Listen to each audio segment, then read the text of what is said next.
The crystal being stood 12 feet tall, its body made of something that looked like frozen light. Ambassador Krelvith had greeted over 200 new species in his long career. He had watched them arrive at the galactic stage with hope in their eyes. He had watched that hope turn into understanding and then acceptance. The galaxy worked a certain way. New species learned this quickly, or they did not survive. Today, he would teach the humans. Their ship had arrived 3 hours ago. It was small and ugly by galactic standards, all rough metal and clumsy engines. The humans had only discovered faster-than-light travel 6 months before. They were babies taking their first steps. Krelvith felt something like pity as he watched their delegation walk toward him, across the polished floor of the greeting hall. There were 5 of them. Their leader was a woman with gray in her dark hair and lines around her eyes.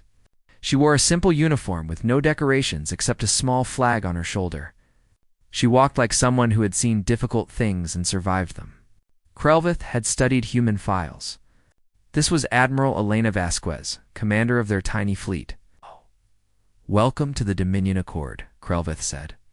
His voice came out as music, translated by the devices both parties wore. Humanity has taken its first step into a larger universe. "We are here to guide you," Admiral Vasquez nodded. Her face showed nothing. "Thank you for receiving us. We have many questions about how things work out here." "Of course you do." Krelvith moved closer, his crystal body chiming softly. "Let me explain simply. The galaxy is old. Thousands of species have risen, grown, and found their place among the stars. Each one earned that place through strength." He waved one crystalline arm, and the air filled with images. Huge ships firing weapons that burned like small suns. Armies of creatures beyond counting, sweeping across planets. Beings of pure energy consuming everything in their path. The Veltheri earned their seat at the great table through their mastery of biological weapons, Krelvith explained. They can create plagues that kill only their enemies, leaving everything else untouched. The Korath swarm earned their place through numbers. They breed faster than any other species. Their soldiers are endless. The architects earned respect through technology. They build machines that think, that create, that destroy. Admiral Vasquez watched the images without expression. Her team shifted uncomfortably behind her. "And what do you want from us?" she asked. Krelvith's form flickered with amusement. This was always the question. New species always thought they were special. They always believed they had something unique to offer. They learned. "We want you to prove yourselves," he said. "There is a conflict at a place called Nexus 7. 6 moons orbit a gas giant there, rich in resources that all species need. 3 civilizations are fighting for control. The Sethrok, the Delphor, and the Chitrax. They have been at war for 11 years. New images appeared. Lizard-like creatures with scales like armor. Beings that lived in water, graceful and flowing. Insect species that moved as one mind in millions of bodies. You will go to Nexus 7, Krelvith continued. You will choose a side. You will help them win. This is how you show the galaxy what humanity can do. This is how you earn your voice." Admiral Vasquez was quiet for a long moment. Her eyes moved across the images of war, of burning cities and dying soldiers. Then she looked back at Krelvith. "How many people live on those moons?" she asked. The question was so unexpected that Krelvith's translation device glitched for a moment. "I do not understand." "The moons. The ones being fought over. How many civilians live there? How many regular people who are not soldiers?" Krelvith searched his memory. No one had ever asked this question before. In 4,000 years of guiding new species, not one had asked about civilians. "Perhaps 2 billion across all 6 moons," he finally answered. "Though the number decreases as the war continues." "Decreases?" Admiral Vasquez repeated. The word was flat and cold. "You mean they are dying? That is what happens in war, not what happens to them when one side wins. Do they become part of the winning empire? Are they protected?" Krelvith felt confusion spreading through his crystalline mind. This conversation had gone completely wrong. The humans were supposed to ask about weapons, about allies, about what they could gain from victory. Not this. They become resources, he admitted. Labor for the victors. Some survive. Most do not. This is the way of things. Admiral Vasquez turned to look at her team. Something passed between them, some silent communication that Krelvith could not read. Then she faced him again. "We will go to Nexus 7, she said. "But we will not choose a side. You must." "This is how things are done," the Admiral said. "We will go there, and we will do what we think is right. That is how we will show the galaxy what humanity can do." Krelvis's form grew brighter with frustration. "You do not understand. If you do not play by the rules, no one will respect you. No one will trade with you. No one will protect you. You will be alone." Admiral Vasquez smiled then, but it was not a happy expression. It was the smile of someone remembering pain. "We have been alone before," she said. "We have been hated and feared and attacked. Not by aliens, but by ourselves. We spent thousands of years fighting each other. We nearly destroyed our own world more than once. We have burned cities and split atoms and poisoned our own air and water."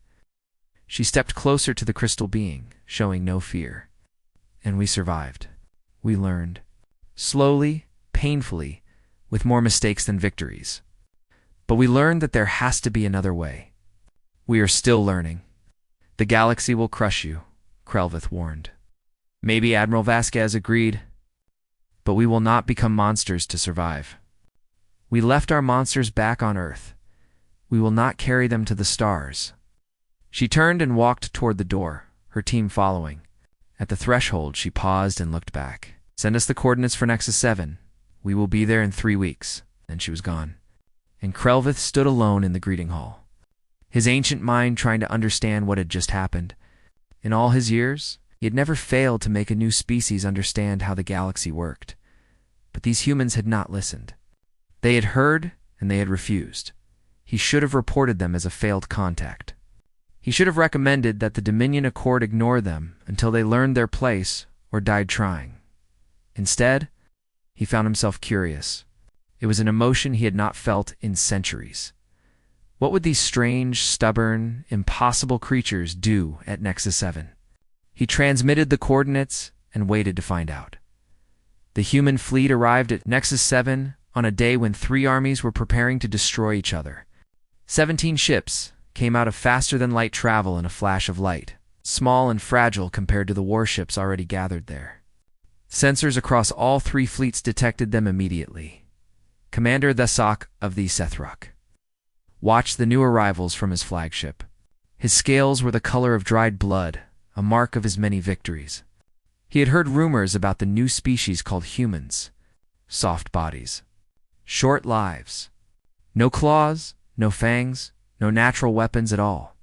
He wondered which side they would choose to support. On the water moon of Delphus III, Admiral Korath of the Delphori floated in her command pool, her fins moving gently as she studied the human ships.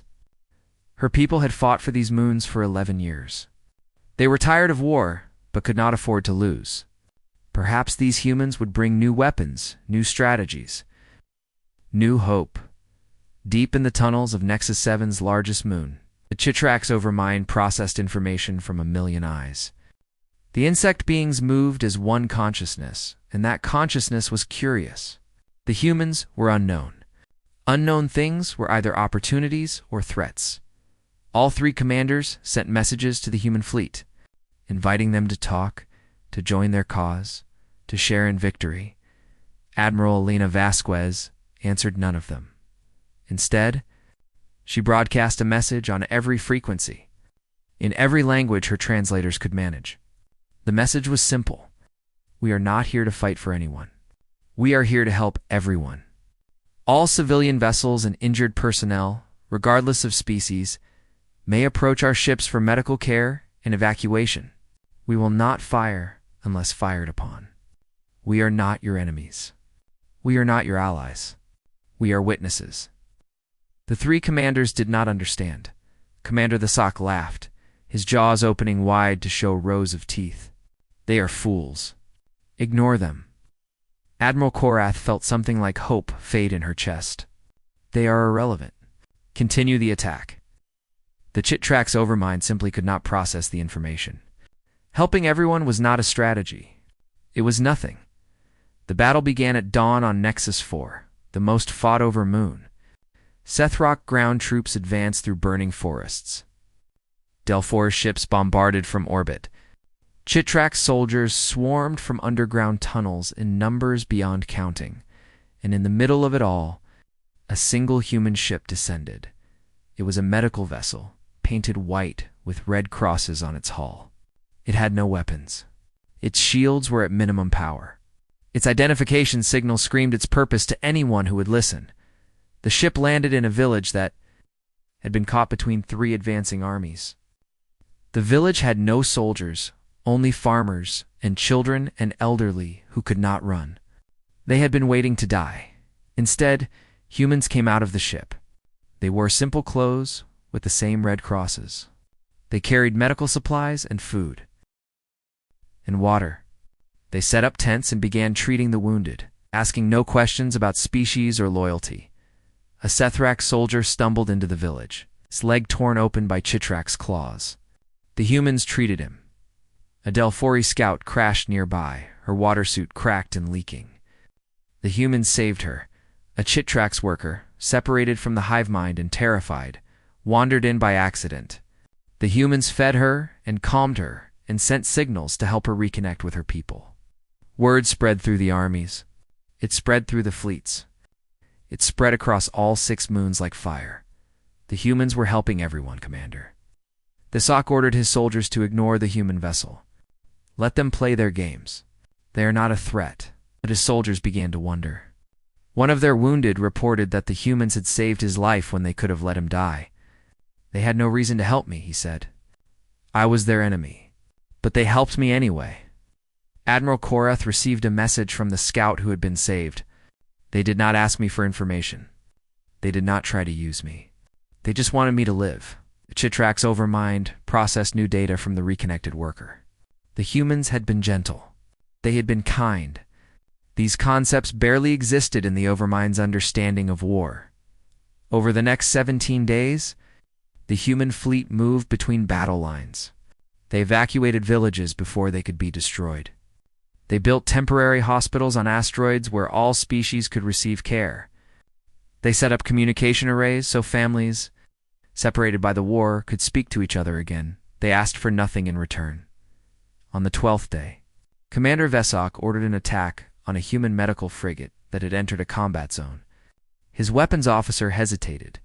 Sir, they are treating our wounded. They are interfering with our operations. Fire. The weapons officer looked at his console for a long moment. Then he looked at his commander. No, sir. It was the first time any Sethrak soldier had refused an order in recorded history. Before Zesak could respond, something appeared on his sensors. Delphori ships were moving to position themselves between the Sethrak fleet and the human frigate. Chitrak's vessels emerged from the shadow of a nearby moon. Forming a protective screen, 3 species that had been killing each other for 11 years were now protecting the same small human ship, not because they had formed an alliance. Not because of treaties or trade deals or mutual benefit. They were protecting the humans because they were ashamed to do anything else. Commander Thesok stared at his screen, his ancient warrior's mind struggling to understand what he was seeing. This was not how war worked. This was not how anything worked. He opened a channel to Admiral Vasquez. What are you doing? What is the purpose of this? Her response came back clear and calm. We are doing what we believe is right. But why? You gain nothing from this. You risk your ships, your people, for strangers, for enemies. They are not our enemies, Commander. We have no enemies here. Only people who are suffering and who deserve better than this. The Sok closed the channel. He did not give any more orders that day. Neither did Admiral Korath. The Chitrak's overmind withdrew its forces to consider new information. The war did not end on that day. The fighting would continue for months before peace finally came. But something fundamental had changed. A crack had appeared in the way things had always been done. Across the galaxy, observers transmitted reports to their governments. The Dominion Accord watched with confusion. Other species watched with disbelief. A few watched with something like hope. The humans had not conquered anything. They had not won any battles. They had not proven themselves strong in any way the galaxy understood, but they had done something that no one had ever done before.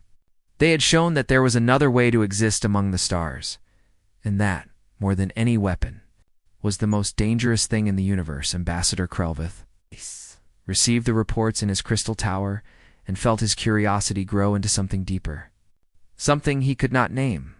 For the first time in 4,000 years, he wondered if the galaxy might be wrong. 5 years passed after Nexus 7, and the galaxy learned to fear a new kind of power. It was not the power of weapons or armies. It was not the power of technology or numbers. It was the power of truth, and the humans wielded it like a blade made of light. They called it the doctrine of witness. Wherever there was war, wherever there was suffering, wherever powerful beings did terrible things in the darkness, the humans went. They watched. They recorded, and they showed everyone what they had seen.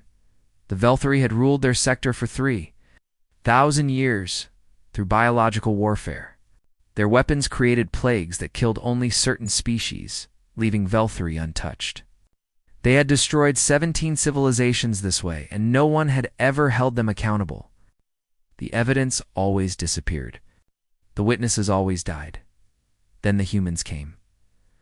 A single human journalist named Marcus Chen traveled to the Velthari sector with a small ship and a camera. He was warned not to go. He was threatened. He went anyway. For 6 months, he documented everything. The factories where plagues were made, the testing facilities where prisoners from other species were infected and studied, the mass graves on a dozen worlds. He transmitted his findings to every civilization in the galaxy simultaneously. Within hours, 3 billion beings had seen the truth. Within days, the Velthari government faced questions they could not answer. Within months, their empire began to crack. They tried to silence Marcus Chen. They sent assassins. But each attempt was recorded too, and each recording spread further than the last. The humans had learned something important. In a connected galaxy, sunlight was the best weapon against shadows. At the Battle of Crimson Nebula, human observers documented war crimes that had been hidden for centuries. At the Siege of Hollow Station, human negotiators sat with both sides for 200 hours without sleep until a ceasefire was reached. On the slave-mining worlds of the Outer Rim, human ships broadcasted the conditions to everyone who would listen. The old powers of the galaxy grew angry and afraid. The Dominion Accord summoned humanity to the Grand Tribunal. This was the highest authority in known space, a council of the 12 most powerful civilizations. They met in a vast chamber at the center of the galaxy. Where stars themselves had been moved to create a space for judgment, Alina Vasquez came alone. She was older now. Her hair fully gray, her face marked by years of difficult work. She had been promoted to Prime Representative, the voice of all humanity in galactic affairs. She walked into the Grand Tribunal chamber without guards, without weapons, without fear. The chamber was enormous. 12 platforms floated in the void, each holding the representatives of an ancient power. Beings of crystal and fire, of water and stone, of light and darkness. They had ruled the galaxy for longer than humanity had existed. At the center of it all floated High Arbiter Thesanus. A being of pure thought energy, the Sanus was older than most stars. Thesunus had judged 10,000 species and found most of them wanting. Human Thesunus spoke, and the word echoed through dimensions beyond normal space. You have been summoned to explain your actions. Alina stood on a small platform in the center of the chamber, surrounded by power beyond imagination. She did not flinch. I am here to answer any questions the tribunal has. Sonus's form pulsed with cold light. In 5 years, you have disrupted 17 active conflicts. You have exposed 42 treaty violations by member civilizations. You have caused the lowest galactic casualty count in 300 years. Explain this interference. Lena smiled slightly. I was not aware that reducing death required an explanation. Do not play games with this tribunal. You were invited to prove yourselves through conquest, as all species must. Instead, you have made enemies of every power in this room. You have no fleet capable of defending your worlds. You have no allies who would die for you. You have only your stubbornness and your cameras and your endless foolish hope. The 12 platforms pulsed with agreement. Alina could feel their contempt, their confusion, their fear. She understood all of it. "May I show the tribunal something?" she asked. The Senes hesitated. No species had ever asked to present evidence at their own judgment. "You may." Alina pulled out a small device and activated it. Images filled the chamber, surrounding all the representatives with scenes from human history. They saw wars that had consumed continents. They saw weapons that could destroy cities in a single flash. They saw humans fighting humans with hatred beyond reason, killing each other over land, over resources, over ideas, over nothing at all. They saw the near destruction of Earth itself, more than once. And then they saw something else. They saw humans choosing to stop. They saw enemies becoming allies. They saw walls coming down and hands reaching across them. They saw slow, painful progress toward something better. Not perfect. Never perfect. But better. "We were you," Alina said quietly. "We were exactly like you. We believed that strength meant domination. We believed that peace was just the time between wars. We believed that different meant enemy." She looked around the chamber at the ancient powers who had shaped the galaxy. "We nearly destroyed ourselves learning that we were wrong. It took us thousands of years and billions of dead to understand a simple truth. There has to be another way. And when we finally reached the stars, we swore that we would not spread the old darkness. We would carry a new light instead." "Pretty words," Theosinus said. "But the galaxy is not your world. You cannot change what has existed for millions of years." "You're not trying to change it," Alina replied. "We are trying to show that change is possible. That is all. We cannot force anyone to choose peace. We can only prove that peace is a choice that exists. And if you fail, if your idealism brings destruction upon your own people..." Alina was quiet for a moment. When she spoke again, her voice was heavy with the weight of everything she carried. "Then we will have failed while trying to do something good. That is better than succeeding at something evil. My people decided long ago that we would rather die as witnesses than live as monsters." The chamber fell silent. The 12 powers looked at each other, exchanging thoughts in ways humans could not perceive. High Arbiter Theosinus floated motionless, processing what had been said. Finally, Theosinus spoke.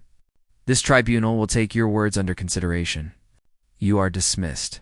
Lena nodded and turned to leave. At the edge of the chamber, she paused and looked back. "One more thing, High Arbiter. You say that humanity has made enemies of every power in this room. That may be true. But we have also given hope to every species that has suffered under those powers. There are billions of beings across the galaxy who now know that someone is watching. Someone cares. Someone will tell their story." She smiled, and there was something fierce in it. "You cannot kill an idea with weapons. You cannot destroy hope with fear. Whatever you decide here today, that truth will remain." Then she walked out of the chamber, leaving 12 ancient powers in confused silence behind her and across the galaxy. Beings who had never known anything but war began to whisper about the humans, who had stood alone against the darkness and refused to be afraid. The Korath swarm had watched humanity for 10 years, and they had learned to hate them. The swarm was not like other species. They did not build, they consumed. Their entire civilization was based on expansion, on conquest, on the endless cycle of war. They bred soldiers by the billions, and those soldiers needed purpose. Without enemies to fight, without worlds to conquer, the swarm would turn on itself and collapse into chaos. For thousands of years, this had not been a problem. The galaxy was always at war somewhere. The Korath always found places to sell their soldiers, their violence, their hunger. War was their economy, their culture, their religion. Then the humans came and started ending wars. Every conflict they touched seemed to cool. Every battlefield they witnessed became harder to maintain. Species that had been enemies for centuries suddenly found themselves talking instead of fighting. The galactic casualty rate dropped year after year, the Korath overmined. The collective consciousness that ruled the swarm calculated a terrible future. If this continued, there would be no more wars within 100 years. And without war, the Korath would die. They decided that humanity had to be destroyed. Not through open battle, but through something far more effective. They would break the human spirit. The trap was set at the Meridian Crossing, a trade route where dozens of species passed each day. The Korath sent out a distress signal, claiming their ship was damaged and dying. They knew the humans would respond. The humans always responded. The diplomatic vessel Olive Branch arrived within hours. It was a medium-sized ship, carrying a crew of 42 humans dedicated to aid and negotiation.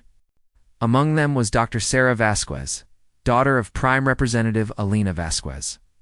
Sarah was 34 years old. She had inherited her mother's calm eyes and stubborn heart. She had spent her adult life continuing her mother's work, traveling to conflict zones, treating the wounded, speaking for those who had no voice. She believed in what humanity was doing with every part of her being. When the Olive Branch approached the distressed Korath vessel, the trap closed. 100 Korath warships emerged from hiding, surrounding the human ship before it could escape. Sarah and her crew were captured within minutes. The Korath Overmind sent its ultimatum to Earth directly: humanity will publicly denounce all interference in galactic affairs. All human observers will be withdrawn. All human aid missions will end. If these demands are not met within 10 standard days, the hostages will be executed, beginning with Dr. Sarah Vasquez. The message spread across the galaxy instantly. Every species watched to see what humanity would do. The Dominion Accord offered military support, eager to see humans finally embrace the violence they had refused for so long. Other civilizations offered advice on negotiation, on ransom, on surrender. Alina Vasquez received the ultimatum in her office on Earth. She read it 3 times, her face showing nothing. Then she called a meeting of humanity's highest leaders. The debate lasted for 2 days. Some argued for military action. Human technology had improved over the years. They could perhaps rescue the hostages by force. Others argued for negotiation, offering the Korath whatever they wanted.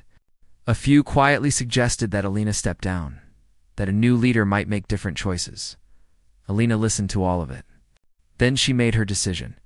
She broadcast a message on every frequency to every corner of the galaxy.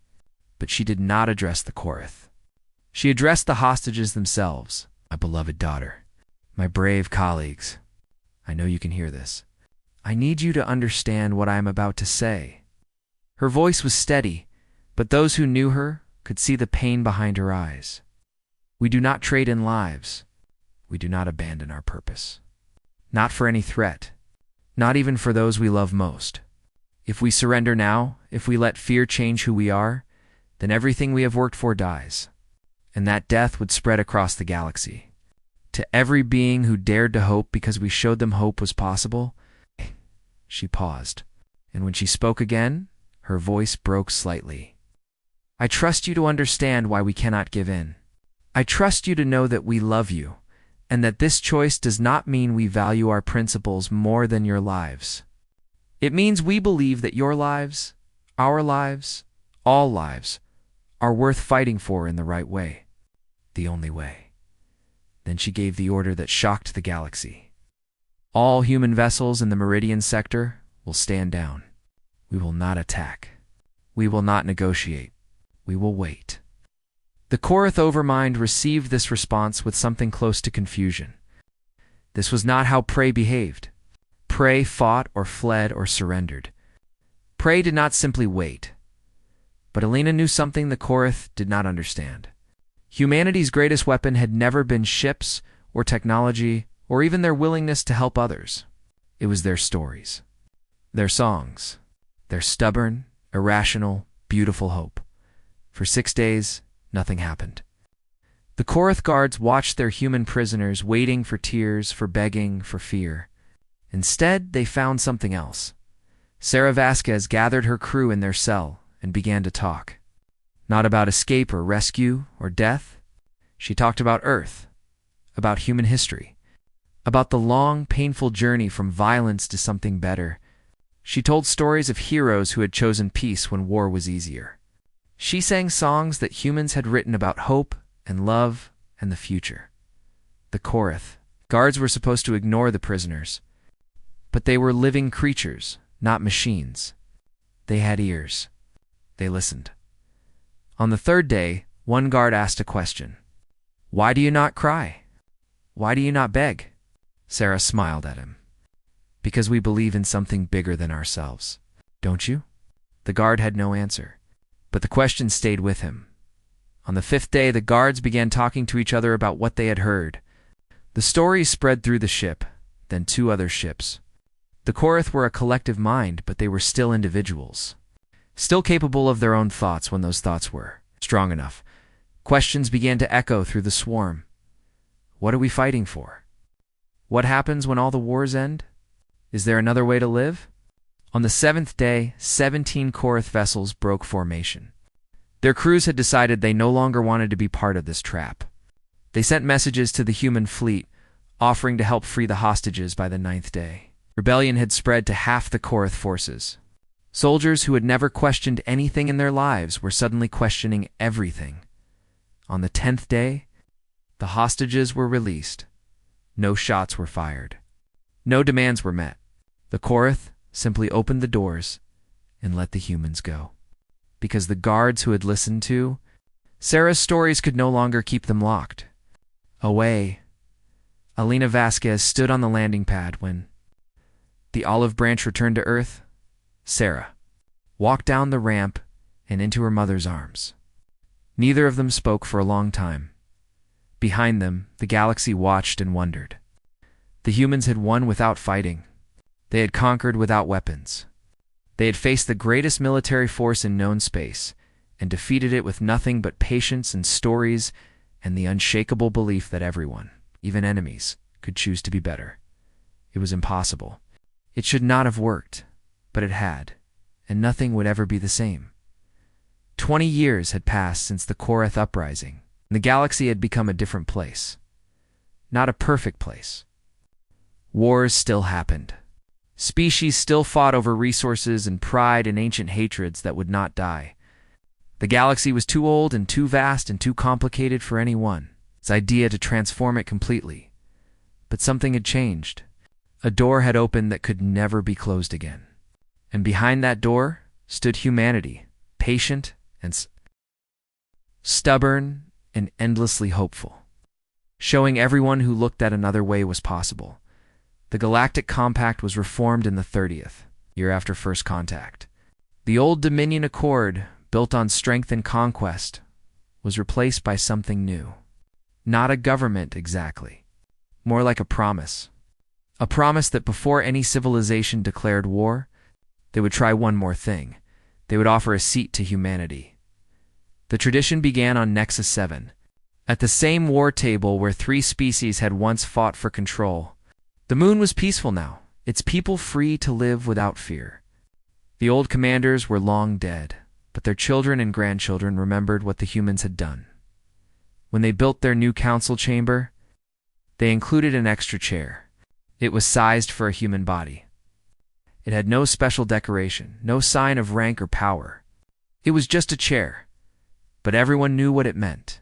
If there was ever another conflict, the old hatreds ever rose again, that chair would be offered to a human representative. The human could accept or refuse.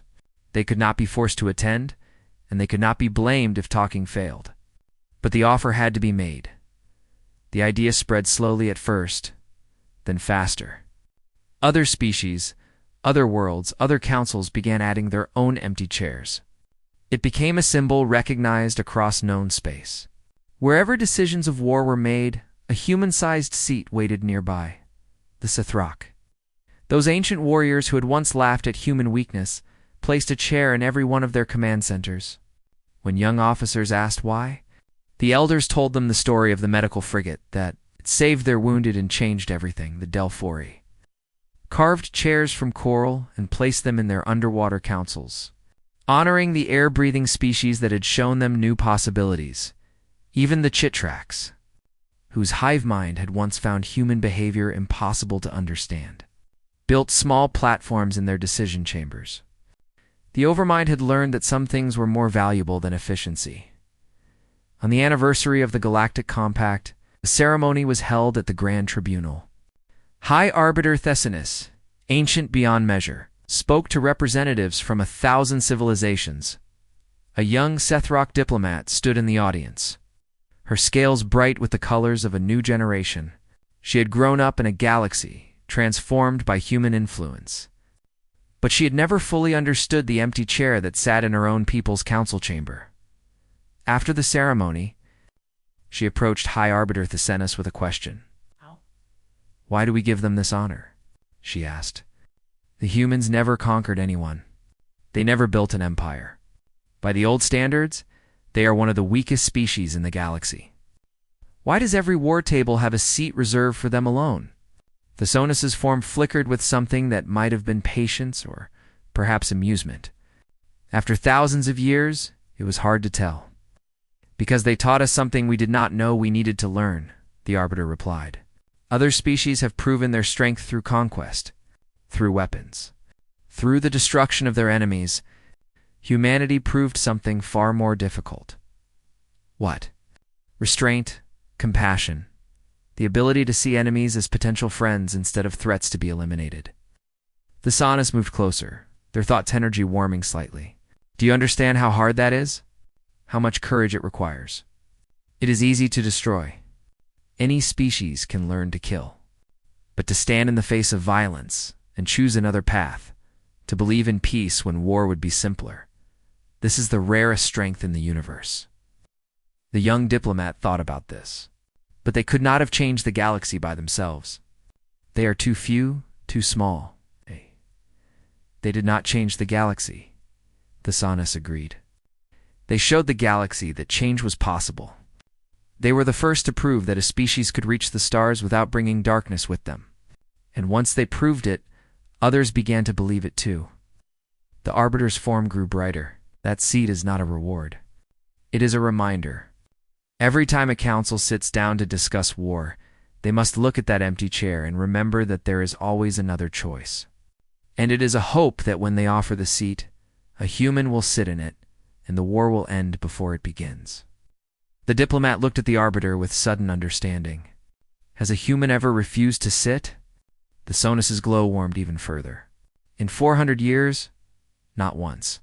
They always come. They always try. Even when they know that talking will probably fail. Even when the hatred is too old and deep. They come and they sit and they speak for peace. Because they believe that every conversation is worth having. Every life is worth saving. Every enemy is a potential friend. The young Sethrock returned to her homeworld with new eyes. She looked at the empty chair in her council chamber and finally understood. What it meant, it was not about human power or human wisdom. It was about human hope. The stubborn, irrational, beautiful belief that things could always get better, that enemies could become friends, that the cycle of violence could be broken if enough people were brave enough to try, and across the galaxy, in war rooms and council chambers, on space stations and planetary capitals, the empty seats waited. They were offered every time conflict threatened. And every time, without fail, a human sat down and began to talk. Sometimes the talking failed. Sometimes the wars happened anyway. But more often than not, something changed.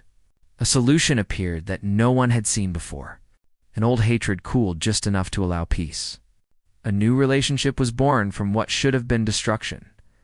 Elena Vasquez lived long enough to see the tradition spread across known space. She died peacefully at the age of 97, surrounded by family and friends and representatives from species that had once been enemies. Her last words were simple. We did not fail. Remember that. Whatever happens next, we did not fail. Her daughter Sarah continued her work for another 40 years, and Sarah's children continued after that. The Vasquez name became synonymous with peace throughout the galaxy, but Elena would have hated that. She never wanted to be special. She only wanted to prove that anyone could choose to be good. In the end, that was humanity's greatest gift to the universe. Not technology, not weapons, not conquest.